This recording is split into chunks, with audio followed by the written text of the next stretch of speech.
Class 11-এর রসায়ন বিজ্ঞানের প্রাথমিক ধারণার যে অধ্যায়টি শুরু হয়েছিল, আজকে তার তৃতীয় পর্ব। তাই এই পর্বে আমরা দেখব ডুলং পেটিটের সূত্র। এই সূত্রটা এরকম: কোন কঠিন মৌলের পারমাণবিক গুরুত্ব এবং তার আপেক্ষিক তাপের গুণফল সবসময় 6.4 হবে। তবে এই কঠিন মৌলগুলির মধ্যে কিন্তু বেরিলিয়াম, বোরন, কার্বন এবং সিলিকনকে বাদ দিতে হয়। বেরিলিয়াম, বোরন, কার্বন, সিলিকনের ক্ষেত্রে এই ভ্যালুটা হয় না। তাই বেরিলিয়াম, বোরন, কার্বন, সিলিকন বাদে অন্যান্য কঠিন মৌলের পারমাণবিক গুরুত্ব এবং আপেক্ষিক তাপের গুণফল 6.4। এটি ডুলং পেটিটের সূত্র। তাহলে আমরা এইভাবে লিখতে পারি, পারমাণবিক গুরুত্ব ইকুয়ালস টু 6.4 বাই আপেক্ষিক তাপ। তাহলে কোন কঠিন মৌলের আপেক্ষিক তাপ যদি জানা থাকে, 6.4 কে সেই আপেক্ষিক তাপ দিয়ে ভাগ করলে আমরা পারমাণবিক গুরুত্ব নির্ণয় করতে পারি। তবে এই পদ্ধতিতে যে পারমাণবিক গুরুত্ব পাওয়া যায় তা একেবারে সঠিক পারমাণবিক গুরুত্ব নয়, তা সঠিক পারমাণবিক গুরুত্বের কিছুটা কাছাকাছি। তাই একে আমরা আনুমানিক পারমাণবিক গুরুত্ব বলি। আনুমানিক পারমাণবিক গুরুত্ব অর্থাৎ কোন কঠিন মৌলের আপেক্ষিক তাপ দিয়ে যদি 6.4 কে ভাগ করা যায়, তাহলে যে পারমাণবিক গুরুত্ব পাওয়া যাবে সেটি আনুমানিক পারমাণবিক গুরুত্ব, সঠিক নয়। কিন্তু এই যে প্রাপ্ত আনুমানিক পারমাণবিক গুরুত্ব, সেখান থেকে আমরা সঠিক পারমাণবিক গুরুত্ব নির্ণয় করতে পারি। তাহলে আমরা দেখে নিই যে এরকম টাইপের প্রশ্ন যদি পরীক্ষায় আসে, সাধারণত সূত্র লিখতে দিবে না, আসলে পরে এখান থেকে ম্যাথমেটিক্যাল প্রবলেম আসবে। তাহলে আমরা একটা এরকম টাইপের সমস্যা দেখে নিই, একটা প্রবলেম দেখে নিই যেখানে এই সূত্রকে কাজে লাগিয়ে কিভাবে সঠিক পারমাণবিক গুরুত্ব নির্ণয় করা যায়। তো এখানে একটা এরকম প্রবলেম আছে: একটি মৌলের আপেক্ষিক তাপ 0.262 ক্যালোরি কেলভিন ইনভার্স গ্রাম ইনভার্স। ওই মৌলের ক্লোরাইডে মৌলটির পরিমাণ 25.5% হলে মৌলের পারমাণবিক গুরুত্ব ক্লোরাইডের সংকেত নির্ণয় করো। তাহলে আগে আমরা ডুলং পেটিটের সূত্র প্রয়োগ করে মৌলটির আনুমানিক পারমাণবিক গুরুত্ব বের করে নেব। তাহলে আনুমানিক পারমাণবিক গুরুত্ব 6.4 divided by 0.262। তাহলে এটা ভাগ করলে আসবে 24.43। তাহলে আমরা পেয়ে গেলাম আনুমানিক পারমাণবিক গুরুত্ব। এইবার মৌলের ক্লোরাইডে মৌলের পরিমাণ দেওয়া আছে। তাহলে আমি যদি মৌলটাকে যদি m দিয়ে বলি, তাহলে তার পরিমাণ কত আছে? 25.5%। তাহলে ক্লোরিন কত আছে? ক্লোরিন আছে তাহলে 100 থেকে বাদ দিলে 74.5%। তাহলে আমরা কিন্তু তুল্যাঙ্ক ভার পেয়ে যাব, ওই মৌলের তুল্যাঙ্ক ভার পেয়ে যাব কিভাবে? মৌলের ভর ডিভাইডেড বাই ক্লোরিনের ভর ইনটু 35.5, 12.15 হবে। তাহলে তুল্যাঙ্ক ভার পেয়ে গেলাম। এবার আনুমানিক যে পারমাণবিক গুরুত্ব পেয়েছি তার সাথে আমরা তুল্যাঙ্ক ভারের একটা সম্পর্ক নিতে পারি। আমরা জানি E ইকুয়ালস টু কি হয়? A by V। তাহলে V ইকুয়ালস টু কি হবে? A by E। তাহলে A আমরা পেয়েছি, সেটা যদিও আনুমানিক, কিন্তু আমরা এটা পেয়েছি 24.43। তাকে যদি 12.15 দিয়ে ভাগ করি তাহলে কত আসবে? 2.0106 এরকম একটা মান আসবে। কিন্তু আমরা জানি যে যোজ্যতা সবসময় পূর্ণ সংখ্যায় হয়, তার কিন্তু কোনো ভগ্নাংশ হতে পারে না। তাহলে যোজ্যতা আমরা যেটা লিখবো সেটা পূর্ণ সংখ্যা, নিয়ারেস্ট যে পূর্ণ সংখ্যাটা থাকবে, এখানে আছে 2.01 সামথিং, তাহলে আমরা 2 লিখবো। আমরা অন্য কোনো সংখ্যা লিখবো না, আমরা কিন্তু একদম পূর্ণ সংখ্যাটাই লিখবো, কারণ যোজ্যতা আমরা জানি সবসময় পূর্ণ সংখ্যা হয়। তাহলে এই যে যোজ্যতা আমরা পূর্ণ সংখ্যায় পেয়ে গেলাম, এবার তার সাথে যদি আমি তুল্যাঙ্ক ভার গুণ করে দিই তুল্যাঙ্ক ভারের সাথে যোজ্যতা গুণ করলে যেটা পাবো সেটা আমাদের সঠিক পারমাণবিক গুরুত্ব। তাহলে তুল্যাঙ্ক ভার কত হয়েছিল? 12.15 ইন্টু 2, তার মানে 24.3। এটাই আমাদের কিন্তু সঠিক পারমাণবিক গুরুত্ব, এটাই আমাদের সঠিক পারমাণবিক গুরুত্ব। এবার ওই মৌলের ক্লোরাইডের সংকেত কি হবে? আমরা জানি যে ক্লোরিনের যোজ্যতা 1 এবং ওই মৌলটার কত হলো যোজ্যতা? 2। তাহলে ক্রস হয়ে গিয়ে সংকেত হবে MCl2। তাহলে এটা কিন্তু এই মৌলের ক্লোরাইডের সংকেত এবং এটা মৌলটার পারমাণবিক গুরুত্ব, সঠিক পারমাণবিক গুরুত্ব। তাহলে আমরা দেখতে পাচ্ছি যে কিভাবে আনুমানিক পারমাণবিক গুরুত্ব অর্থাৎ ডুলং পেটিটের সূত্র প্রয়োগ করে আমরা সঠিক পারমাণবিক গুরুত্বে পৌঁছালাম। এরপরে আমরা আসি অ্যাভোগাড্রো সংখ্যা 6.022 × 10⁻23। এত সংখ্যক অণুকে কি বলা হয়? 1 মোল অণু বা 1 গ্রাম অণু। এত সংখ্যক অণুর গ্রামে প্রকাশিত ভর, গ্রাম আণবিক ভর। এত সংখ্যক গ্যাসীয় অণুর এসটিপিতে আয়তন কত? 22.4 লিটার। যদি পরমাণু হয়, এত সংখ্যক পরমাণুকে আমরা বলবো 1 মোল পরমাণু বা 1 গ্রাম পরমাণু। এত সংখ্যক পরমাণুর গ্রামে প্রকাশিত ভরকে বলবো আমরা গ্রাম পারমাণবিক ভর। তাহলে এই কনসেপশন গুলো কেন আমরা পড়ছি? এই কনসেপশন গুলো কিন্তু আমাদের জানা আছে, আমরা নিচু ক্লাসে পড়ে এসেছি এই কনসেপশন গুলো, কিন্তু এই কনসেপশন গুলো একটু ঝালিয়ে নিলাম, একটু জিনিসগুলোকে মনে করে নিলাম, কারণ এগুলো দিয়ে আমাদের কিছু প্রবলেম আমরা এবার সলভ করব, যেটা আমাদের পরীক্ষায় আসার মতো। তাহলে দেখে নি এরকম টাইপের প্রবলেম আসে পরীক্ষায়। এরকম একটি প্রবলেম আছে, 220 মিলিগ্রাম CO2 থেকে 10⁻21 সংখ্যক অণু অপসারিত হলে কত সংখ্যক CO2 অণু পড়ে থাকবে? তাহলে আমরা আগে দেখে নিই যে 220 মিলিগ্রামের মধ্যে কতগুলি অণু ছিল, তারপরে সেখান থেকে এই নাম্বারের অণু বাদ দিলেই যেটা পড়ে থাকবে সেটাই। তাহলে কার্বন ডাই অক্সাইডের আণবিক গুরুত্ব কত? কার্বন ডাই অক্সাইডের আণবিক গুরুত্ব আমাদের বের করতে হবে। তার আণবিক গুরুত্ব কি করে বের করবো? পারমাণবিক গুরুত্বগুলোকে যোগ করলেই পাওয়া যাবে। তাহলে কার্বনের পারমাণবিক গুরুত্ব 12, অক্সিজেনের 16 ইন্টু 2, দুটো আছে, এটা হবে 44। তাহলে আমরা বলতে পারি যে 44 গ্রাম CO2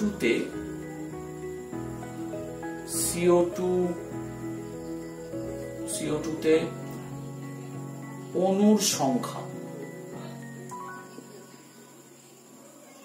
এই যে 44 গ্রাম করেছি এটা তো গ্রাম আণবিক ভর, তাহলে গ্রাম আণবিক ভরের মধ্যে কতগুলি অণু থাকে?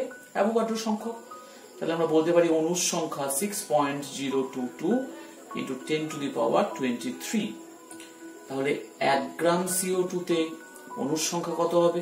6.022 × 10⁻23 বাই 44। আর 220 মিলিগ্রাম, 220 মিলিগ্রাম মানে কত গ্রাম? তাহলে 1000 দিয়ে ভাগ করতে হবে, তার মানে এটা হবে 0.22 গ্রাম। এত গ্রাম কার্বন ডাই অক্সাইডের অণুর সংখ্যা 6.022 10⁻23 ইন্টু 0.22 বাই 44। পয়েন্ট যদি আমি তুলে দিই নিচে 100 আসবে, 22 দুগুণ 44, এখানে 100 মানে দুটো 10 স্কোয়ার হবে, 10 স্কোয়ার বিয়োগ করলে হবে 10⁻21। তাহলে এখানে থাকবে 10⁻21 আর এখানে আমাদের 2 দিয়ে ভাগ করতে হবে, তাহলে 3.011। তাহলে এইটা হচ্ছে অণুর সংখ্যা, এই যে 220 মিলিগ্রাম CO2 তে CO2 অণুর সংখ্যা এতখানি।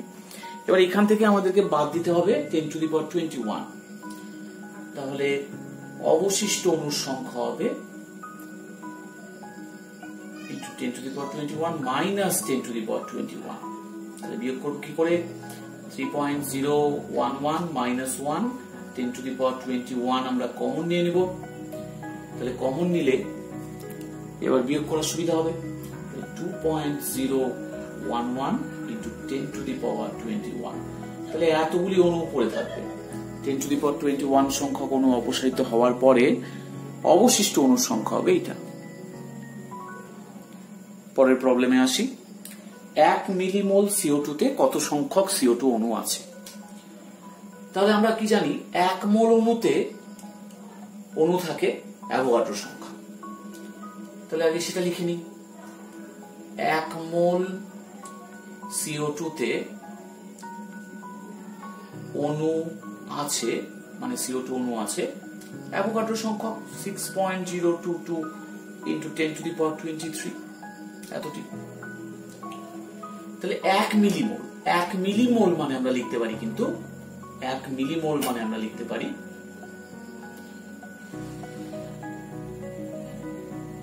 1 মিলিমোল। তার মানে আমরা এরকম লিখতে পারি 10 to the power -3 mole. 1 millimole মানে 10 to the power -3 মোল। তাহলে এত মোল CO2 তে অণু আছে 6.022 into 10 to the power 23 into 10 to the power -3। তাহলে কত হবে? 6.022 into 10 to the power 20 এতটি অণু পড়ে থাকবে, এতটি অণু থাকবে। এবার আমরা পরের প্রবলেমে আসি। একটি গ্যাস মিশ্রণে O2 ও N2 ভর হিসাবে 1:4 অনুপাতে আছে। মিশ্রণে ওই গ্যাসগুলির অণু সংখ্যার অনুপাত গণনা করো। তাহলে এখানে যেহেতু অনুপাতটা দেওয়া আছে, O2 এবং N2 এর অনুপাত 1:4 দেওয়া আছে, আমরা এইভাবে লিখে নিতে পারি যে ধরি ওই মিশ্রণে O2 এর পরিমাণ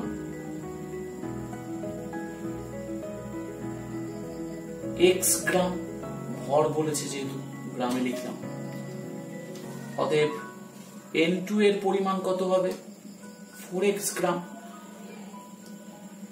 তাহলে O2 এর আণবিক গুরুত্ব কত? O2 32। তাহলে আণবিক গুরুত্ব তাকে যদি গ্রামে প্রকাশ করি, গ্রাম আণবিক ভর মানে 32 গ্রাম। 32 গ্রামের মধ্যে কতগুলি অণু আছে? অ্যাভোগাড্রো সংখ্যক। তাহলে আমরা লিখতে পারি 32 গ্রাম O2 তে অণুর সংখ্যা 6.022 into 10 to the power 23। তাহলে 1 গ্রামে কত? 6.022 10 to the power 23 divided by 32। R x গ্রামে কত? 6.022 into 10 to the power 23 into x by 32। Similarly নাইট্রোজেনের আণবিক গুরুত্ব 28। তাহলে আমরা বলতে পারি 28 গ্রাম N2 তে অণুর সংখ্যা 6.022 into 10 to the power 23। তাহলে 1 গ্রাম N2 তে অণুর সংখ্যা কত হবে? 6.022 10 to the power 23 divided by 28। R 4x gram N2 তে অণুর সংখ্যা কত হবে? 6.022 10 to the power 23 into 4x by 28। তাহলে আমরা কিন্তু অণুর সংখ্যা দুকেছি পেয়ে গেলাম যে ওই পরিমাণের মধ্যে কত অণু আছে। তাহলে এবার অনুপাত বের করি। তাহলে আমরা বলতে পারি O2 ও N2 এর অণু সংখ্যার অনুপাত, অণু সংখ্যার অনুপাত কত হবে? O2 তো এরকম ছিল আর এখানে আছে এরকম। তাহলে 6.022 10 to the power 23 into x by 32। আর এখানে কত আছে? is2 হবে 6.022 10 to the power 23 into 4x by 28। তাহলে কাটাকাটি যাবে, এইগুলো অ্যাভোগাড্রো নাম্বারগুলো কেটে যাবে, x কেটে যাবে। তাহলে কি থাকবে? আমি এখানটা লিখছি যেহেতু নিচের জায়গা নেই। তাহলে 1/32 is to 4/28 4/28 এটাকে যদি 7 দিয়ে কাটা যায় তাহলে আমরা কি বলতে পারি 1/32 = 1/7। তাহলে এবার আমরা যদি অনুপাতটাকে উল্টে দিই তাহলে কি হবে 7:32, মানে আমরা পূর্ণ সংখ্যায় নিয়ে আসব। তাহলে অনুপাতটা হচ্ছে 7:32, তার মানে আমরা দেখতে পাচ্ছি ও তাদের অনুসংখ্যার অনুপাত হবে 7:32। এবার এই প্রবলেমে আসি, কোনটিতে অণুর সংখ্যা সবচেয়ে বেশি? 16 গ্রাম CO2, 8 গ্রাম O2, 4 গ্রাম N2 না 2 গ্রাম হাইড্রোজেন? তাহলে অণুর সংখ্যা সবচেয়ে বেশি বের করতে গেলে আমাদের আগে গ্রাম অণু বের করতে হবে। গ্রাম অণু বের করলে ব্যাপারটা সবচেয়ে সুবিধা হয়। তাহলে 16 গ্রাম কার্বন ডাই অক্সাইড মানে কত গ্রাম অণু কার্বন ডাই অক্সাইড? তাহলে কার্বন ডাই অক্সাইডের ক্ষেত্রে আমরা কি করব? 16কে তার আণবিক গুরুত্ব দিয়ে ভাগ করে দেব। কার্বন ডাই অক্সাইডের আণবিক গুরুত্ব কত হয়? 44। তাহলে 44 দিয়ে ভাগ করে দেব।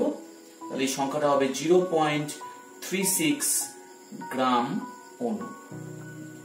গ্রাম অণু কথাটা একসাথে লিখতে হবে। এবার আসি অক্সিজেন। 8 গ্রাম অক্সিজেন ছিল, তাহলে 8কে অক্সিজেনের আণবিক গুরুত্ব দিয়ে ভাগ করব, মানে 32। 8কে 32 দিয়ে ভাগ করলে হবে 0.25 গ্রাম। এরপরে আমরা নাইট্রোজেনের ক্ষেত্রে হিসাব করব। নাইট্রোজেনের ক্ষেত্রে 4কে নাইট্রোজেনের আণবিক গুরুত্ব 28 দিয়ে ভাগ করব, তাহলে 28 দিয়ে ভাগ করলে হবে 0.14 গ্রাম। এবং হাইড্রোজেন, সবার শেষে আছে হাইড্রোজেন। হাইড্রোজেনের 2 গ্রাম, তাকে তার আণবিক গুরুত্ব দিয়ে ভাগ করব। হাইড্রোজেন আণবিক গুরুত্ব 2, তার মানে এটা হবে 1 গ্রাম অণু। তা আমাদের আলাদা করে অণুর সংখ্যা বের করতে হবে না। আমরা যদি গ্রাম অণুগুলোকে তুলনা করি তাহলেই বুঝতে পেরে যাবো যে কোনটিতে অণুর সংখ্যা সবচেয়ে বেশি হবে। কোনটির ক্ষেত্রে গ্রাম অণু সবচেয়ে বেশি আছে? হাইড্রোজেনের ক্ষেত্রে আছে 1 গ্রাম অণু, বাকি সবার কিন্তু ফ্র্যাকশনে আসছে 1-এর থেকে কম। তাহলে একমাত্র 1 গ্রাম অণু আছে হাইড্রোজেনের জন্য, তাহলে এটাই সবচেয়ে বেশি। তাহলে যার গ্রাম অণু বেশি হবে তার কিন্তু অণুর সংখ্যা বেশি হবে। অর্থাৎ এদের মধ্যে হাইড্রোজেনের সবচেয়ে বেশি অণু রয়েছে, মানে 2 গ্রাম হাইড্রোজেনে অণুর সংখ্যা সবচেয়ে বেশি এদের তুলনায়। তাহলে উত্তরটা হবে হাইড্রোজেন। এবার আসি আমরা গ্যাসের বাষ্প ঘনত্ব বা ভেপার ডেন্সিটি। এটাকে বড় হাতের ডি দিয়ে প্রকাশ করা হয়। তা ডি এর সংজ্ঞা, মানে বাষ্প ঘনত্বের সংজ্ঞা আমরা কি দিতে পারি? কোন গ্যাসের ভর সমআয়তন হাইড্রোজেন গ্যাসের ভরের তুলনায় যত গুণ ভারী। তবে এখানে একটা কথা বলতে মিস হয়ে গেল, সেটা হচ্ছে চাপ এবং উষ্ণতা কিন্তু ফিক্স থাকতে হবে। তাহলে আমরা বলতে পারি স্থির চাপ ও উষ্ণতায় কোনো গ্যাসের ভর সমআয়তন হাইড্রোজেন গ্যাসের তুলনায় যত গুণ ভারী, যত গুণ বেশি, সেই সংখ্যাটাকে, সেই তুলনামূলক সংখ্যাটাকে আমরা বলবো গ্যাসের বাষ্প ঘনত্ব। আমরা এইভাবে তাকে সমীকরণ হিসাবে লিখতে পারি। তাহলে আমরা যে ভেপার ডেন্সিটি মানে বাষ্প ঘনত্বের সমীকরণটা লিখলাম, তাহলে বাষ্প ঘনত্ব কি এককের উপর নির্ভর করে? বাষ্প ঘনত্ব কি একক আছে?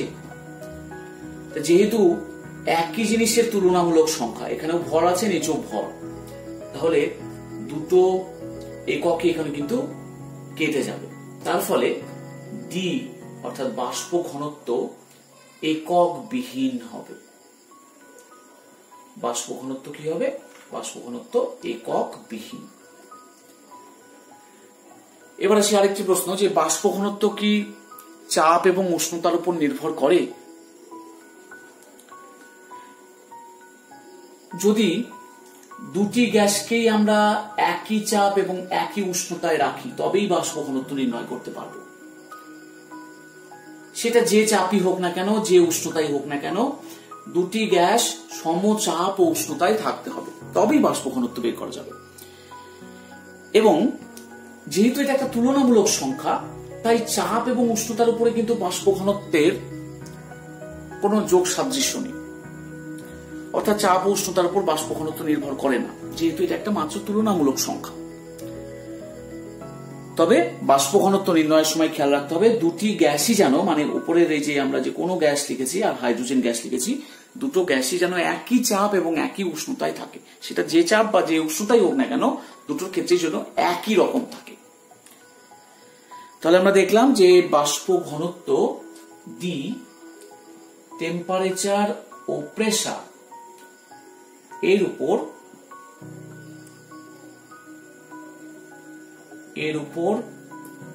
নির্ভর করে না, এর উপর নির্ভর করে না। অর্থাৎ আমি যদি এরকম একটি প্রশ্ন দিই যে স্থির চাপে এবং 25 ডিগ্রি সেলসিয়াস উষ্ণতায়, স্থির চাপে লিখলাম, স্থির চাপে ও 25 ডিগ্রি সেলসিয়াস উষ্ণতায় কোন গ্যাসের বাষ্প ঘনত্ব এক্স, ওই চাপে 50 ডিগ্রি সেলসিয়াস উষ্ণতায় ওই গ্যাসের ডি কত হবে। উষ্ণতা কিন্তু দ্বিগুণ হয়ে গেছে, 25 থেকে 50 হয়ে গেছে, কিন্তু ডি তো টেম্পারেচার বা প্রেসারের উপর নির্ভর করে না, কারণ এটা একটা তুলনামূলক সংখ্যা। তাই ওই 50 ডিগ্রি সেলসিয়াস উষ্ণতাতেও ডি এর মান এক্স এটাই থাকবে। টেম্পারেচার প্রেসার যাই চেঞ্জ হোক না কেন, ডি কিন্তু একটা ফিক্সড কোয়ান্টিটি, বাষ্প ঘনত্ব একটা ফিক্সড সংখ্যা, সেটি চাপ ও উষ্ণতার উপর নির্ভর করে না। কোন গ্যাসের বাষ্প ঘনত্বের সাথে কিন্তু আণবিক গুরুত্বের একটা সম্পর্ক রয়েছে, এবং সেই সম্পর্কটা আমরা নিচু ক্লাসে দেখেছি। কি সেই সম্পর্কটা? সেই সম্পর্কটা হচ্ছে m equals to 2d। m মানে কি?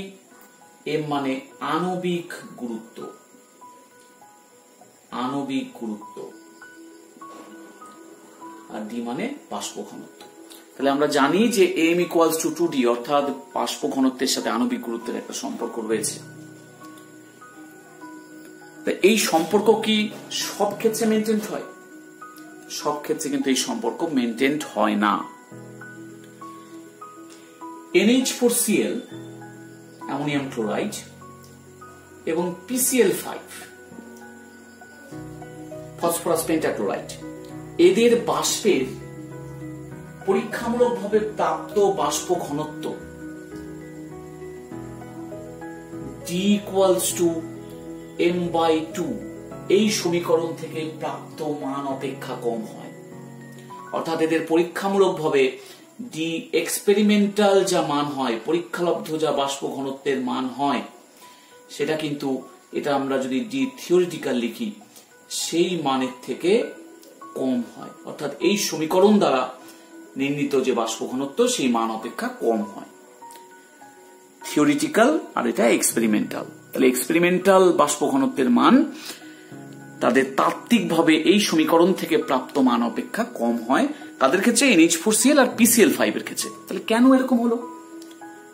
কেন এদের ক্ষেত্রে m equals to 2d সমীকরণটা মান্য হলো না? তার কারণ এই সমস্ত বাষ্পগুলি NH4Cl বা PCl5, এই সমস্ত বাষ্পগুলি কিন্তু বিয়োজিত হয়। NH4Cl বিয়োজিত হয়ে অ্যামোনিয়া এবং হাইড্রোজেন ক্লোরাইড গ্যাস উৎপন্ন করে। একইভাবে PCl5 ও বিয়োজিত হয়ে PCl3 এবং Cl2 গ্যাস উৎপন্ন করে। বিয়োজনের ফলে NH4Cl এবং PCl5 বাষ্পের মধ্যে অণুর সংখ্যা বৃদ্ধি পায়, কারণ বিয়োজিত হচ্ছে, তাহলে অণুর সংখ্যা বাড়ছে, একটা অণু থেকে দুটো অণু তৈরি হচ্ছে, তাহলে বাষ্পে অণুর সংখ্যা বৃদ্ধি পাচ্ছে। অণুর সংখ্যা বৃদ্ধি পেলে কিন্তু আয়তনও বাড়বে। অণুর সংখ্যা বৃদ্ধি পেলে স্থির চাপ এবং উষ্ণতায় আয়তন বাড়বে। তাহলে ওই যে গ্যাসগুলি তাদের বিয়োজনের জন্য আয়তন বেড়ে যাচ্ছে। আয়তন বৃদ্ধি পেলে কি হবে? এদের তো ভর নির্দিষ্ট, আমরা একটা নির্দিষ্ট পরিমাণ নিয়ে কাজ করছি। তাহলে এদের ভর যদি নির্দিষ্ট থাকে একটা পাত্রের মধ্যে, তাহলে তাদের আয়তন বৃদ্ধি পাওয়ার সাথে সাথে ঘনত্বের মান কিন্তু হ্রাস পেয়ে যাচ্ছে। ভর যেহেতু এদের নির্দিষ্ট পরিমাণ নিয়েছি, আয়তন এদের বেড়ে যাচ্ছে, তাই এদের ঘনত্ব কমে যাচ্ছে। এবার ঘনত্ব মানে কি? বাষ্প ঘনত্ব। ঘনত্ব আর বাষ্প ঘনত্ব, গ্যাসগুলির ঘনত্ব আর বাষ্প ঘনত্ব কিন্তু সমানুপাতিক। তাহলে ঘনত্ব হ্রাস পাওয়া মানে কি? তাদের বাষ্প ঘনত্বের মানও কিন্তু হ্রাস পেয়ে যাচ্ছে। তাই এদের যে পরীক্ষালব্ধ যে মান, সেটা এই মানের থেকে, তাত্ত্বিকভাবে প্রাপ্ত মানের থেকে ভিন্ন হচ্ছে। এখানে একটি বাষ্প ঘনত্ব সংক্রান্ত সমস্যা আছে।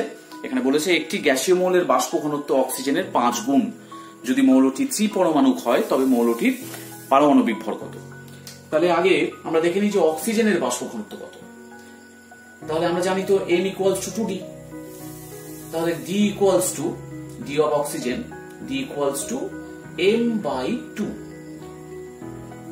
তাহলে অক্সিজেনের আণবিক গুরুত্ব কত? 32, 32 by 2 মানে 16।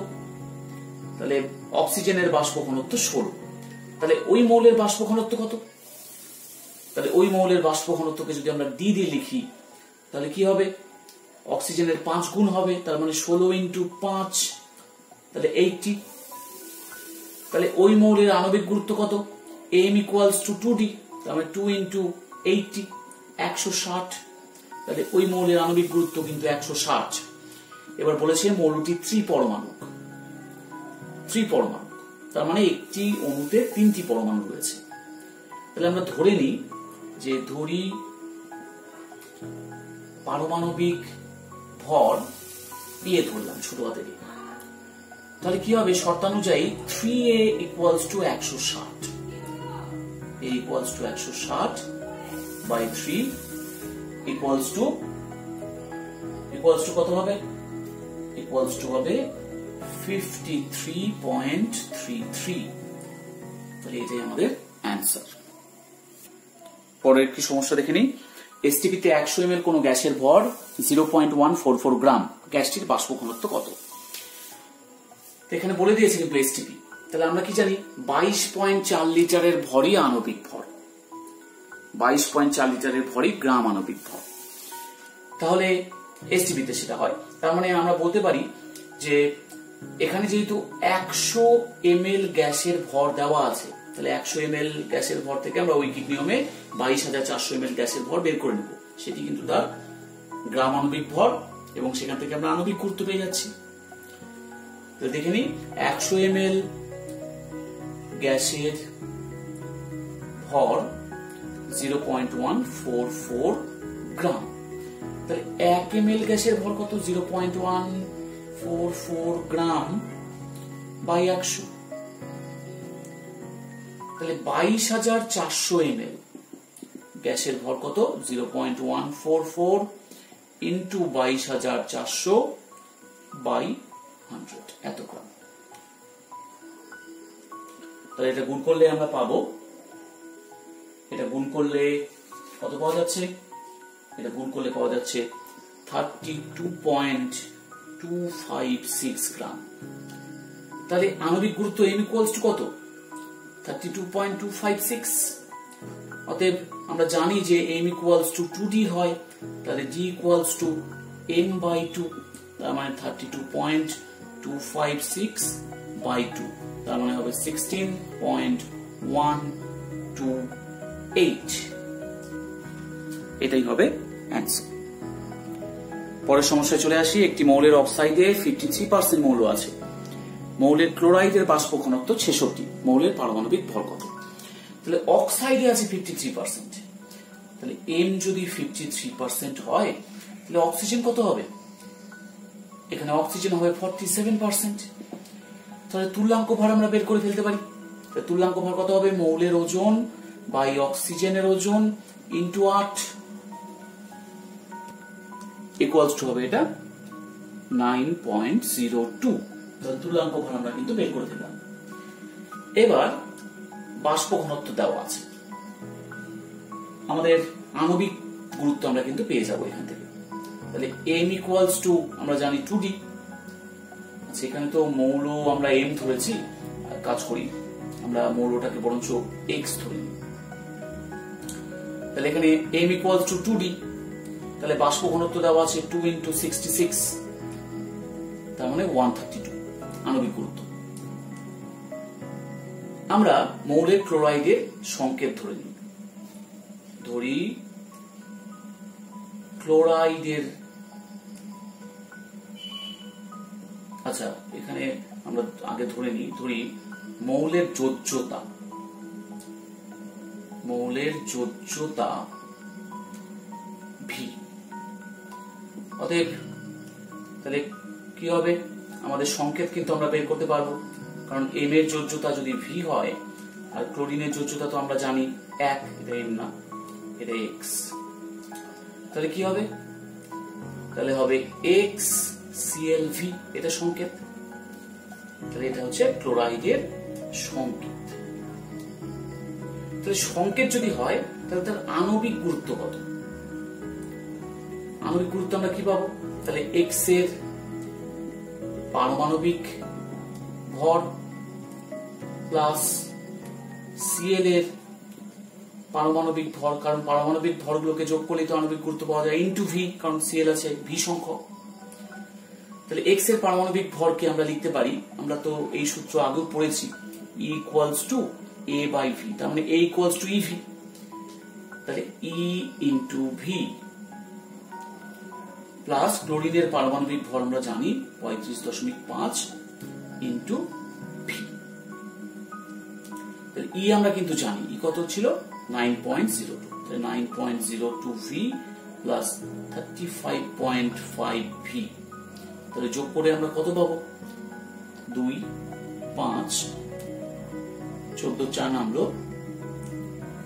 তার মানে 44.52 ভি। এবার আমাদের আণবিক গুরুত্ব কিন্তু আমরা আগেও পেয়েছি 132, তাহলে আমরা কি লিখতে পারি, 44.52 ভি ইকুয়ালস টু 132। তাহলে ভি ইকুয়ালস টু কত হবে, 132 বাই 44.52। তাহলে 132 কে যদি আমরা 44.52 দিয়ে ভাগ করি তাহলে 3 এর কাছাকাছি একটা সংখ্যা আসবে, আমরা 3 লিখবো কিন্তু, কারণ যোজ্যতা সবসময় পূর্ণ সংখ্যা হয়। আমরা 2 হয়তো 96 বা 95 এরকম ভ্যালু আসতো, কিন্তু তার জায়গায় আমরা 3 লিখব, কারণ যোজ্যতা সবসময় পূর্ণ সংখ্যা। তাহলে যোজ্যতা যদি আমরা পেয়ে যাই তাহলে এখান থেকে আমরা পারমাণবিক গুরুত্ব পেয়ে যাব কি করে, পারমাণবিক গুরুত্ব A ইকুয়ালস টু EV, আমরা যেটা বসিয়েছিলাম। তাহলে E তো আমরা জানি 9.02 ইনটু ভি, যোজ্যতা 3, তাহলে 27.06, এটাই হচ্ছে আমাদের অ্যান্সার।